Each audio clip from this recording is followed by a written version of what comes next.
25 जून सन 1975 का वो काला दिन जिसे देश आपातकाल के नाम से जानता है। इस दिन देश में एक ऐसा अध्याय लिखा गया जो काला है।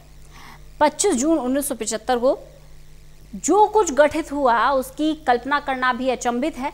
आपातकाल स्वार्थ के आगे लोकतंत्र को धराशायी करने का एकमात्र उदाहरण है।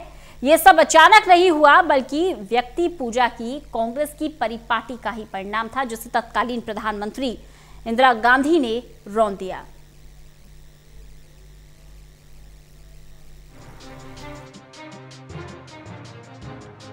पच्चीस जून 1975 में आज ही के दिन देश को आपातकाल के अंधकार में धकेल दिया गया था।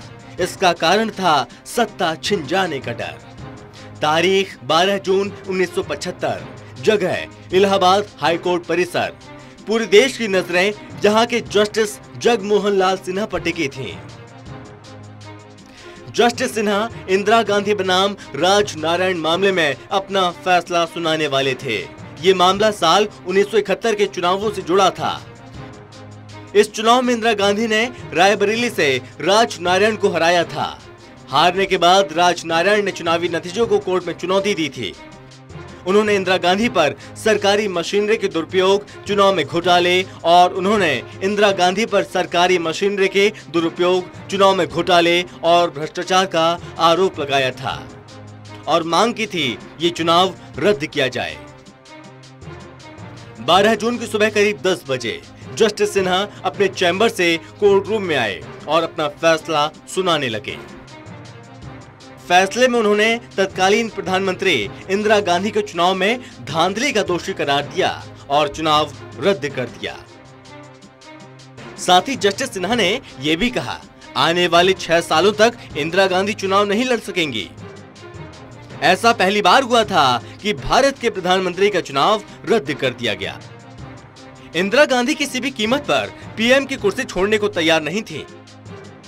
उन्होंने हाई कोर्ट के इस फैसले के खिलाफ सुप्रीम कोर्ट जाने का फैसला किया।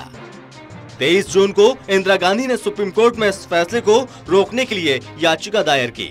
अगले ही दिन जस्टिस वीआर कृष्ण अय्यर ने याचिका पर सुनवाई करते हुए फैसला सुनाया। उन्होंने कहा, वे हाई कोर्ट के फैसले पर पूरी तरह रोक नहीं लगाएंगे, लेकिन इंदिरा गांधी पद पर बनी रह सकती हैं और साथ ही ये भी कहा, इस दौरान वे संसद की कार्यवाही में भाग तो ले सकती हैं, लेकिन वोट नहीं कर पाएंगी। सुप्रीम कोर्ट के फैसले से इंदिरा को थोड़ी राहत तो जरूर मिली, लेकिन इंदिरा गांधी के लिए ये काफी नहीं था। जबकि इंदिरा गांधी के पास ये विकल्प था, वे किसी और को प्रधानमंत्री बना सकती थीं, लेकिन उन्होंने ऐसा नहीं किया।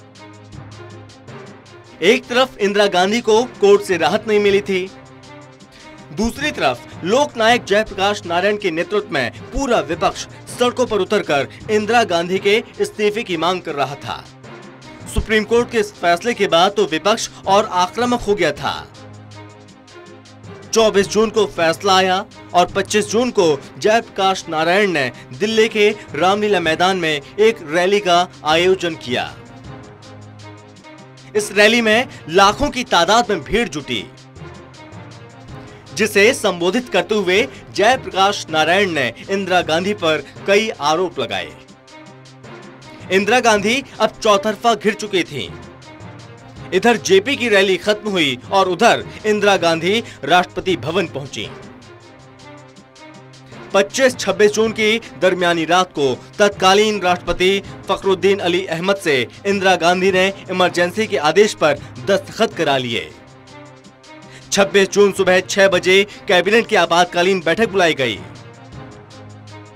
अभी तक देश को इस फैसले की भनक तक नहीं थी। इंदिरा गांधी ने यह फैसला लेने से पहले अपने मंत्रिमंडल से सलाह तक नहीं ली थी। आपातकाल लगते ही देश से लोकतंत्र की मर्यादाएं रौंद दी गईं और मौलिक अधिकार छीन लिए गए। जिन नागरिकों ने सरकार का विरोध किया, उन्हें बिना दलील व अपील के जेल में डाला गया।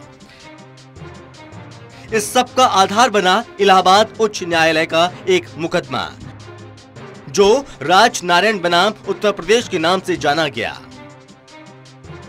सभी यातनाओं, षड्यंत्रों के बावजूद राष्ट्रीय स्वयंसेवक संघ व अनुषंगिक संगठनों की भूमिगत गतिविधियां जारी रखने में महत्वपूर्ण योगदान रहा। जिस मीडिया के कंधे पर बंदूक रखकर सरकार को घेरने का कुत्सित प्रयास कांग्रेस व समर्थित विचारधारा द्वारा किया जा रहा है, उसी मीडिया को तालाबंद कर दिया गया था। आपातकाल की 46वीं बरसी पर पीएम मोदी ने ट्वीट किया। उन्होंने लिखा, काले दिनों को भुलाया नहीं जा सकता। आपातकाल में इस दौरान बहुत कुछ ऐसा हुआ था जिसकी कल्पना भी नहीं की जा सकती थी। वहीं गृह मंत्री अमित शाह ने भी आपातकाल की 46वीं बरसी पर कांग्रेस को आड़े हाथों लिया। गृह मंत्री अमित शाह ने अपने ट्विटर अकाउंट से ट्वीट किया। उन्होंने लिखा है कि 1975 में आज ही के दिन कांग्रेस के सत्ता के स्वार्थ व अहंकार में देश पर आपातकाल थोपकर विश्व के सबसे बड़े लोकतंत्र की हत्या कर दी। असंख्य सत्याग्रहियों को रातों रात जेल की कालकोठरी में कैद कर प्रेस पर ताले जड़ दिए। कांग्रेस के पूर्व अध्यक्ष राहुल गांधी ने आज ही के दिन लोकतंत्र पर कांग्रेस के विचार की बात की है और कांग्रेस के ऑफिशियल ट्विटर हैंडल से ट्वीट किया। उसमें राहुल गांधी की तस्वीर के साथ लोकतंत्र के लिए कुछ लाइनें लिखी हैं। इसके साथ ही कांग्रेस के विचार का भी प्रयोग किया। इस ट्वीट में लिखा है कि लोकतंत्र का मतलब विकेंद्रीकृत शक्ति और बहस है। ये संस्थाएं हैं जो सरकार को जवाबदेह रखती हैं। ये लोगों के कल्याण के प्रति सरकार का कर्तव्य है, ना कि इसके विपरीत। खास बात तो यह है कि कांग्रेस ने लोकतंत्र की बात उस दिन की जब आज ही के दिन लोकतंत्र की हत्या की गई थी। आज ही के दिन आपातकाल की घोषणा की गई। इसके बाद पूरे देश को जेल बना दिया गया था। हजारों राजनेताओं को जेल की सलाखों के पीछे डाल दिया गया। अखबार के दफ्तरों की लाइट काट दी गई। इतनी गिरफ्तारियां हुई कि जेल कम पड़ गई। उसके बाद मैदानों को भी जेल बना दिया गया और जिसे देश शायद कभी भूल नहीं पाएगा। Special desk, total TV.